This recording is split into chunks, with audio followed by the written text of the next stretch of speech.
sometimes you think that one person there is the story. Let Jim just tell it. But then no, because you need conflict, you need to go to the other side now.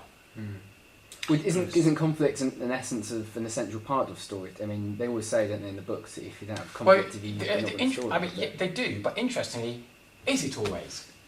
I don't think so. I think that's something that we're told. It comes from Aristotle, that Western classical idea that conflict, produces catharsis and revelation.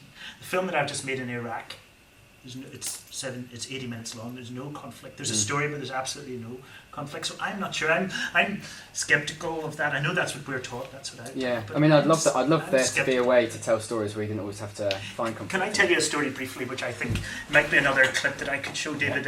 And it's also getting back to this question of reality. And the first clip, this Japanese thing says reality is basically hidden, and you have to blast it out. I think the next story I'd like to mention is one that shows that reality is just so unpredictable, and if you're a news journalist or if you're a filmmaker or whatever, you have to be open to that unpredictability.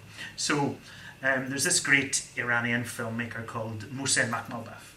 He was a student radical in the 70s, and he fought passionately for the revolution, a real hothead, and he tried to stab a policeman at the age of 17. He was imprisoned for the stabbing and was in prison for 10 years. After being released in prison, he read loads of books, he educated himself. He was released from prison, he became a filmmaker, one of the world's great filmmakers, and acclaimed, prizes, everything.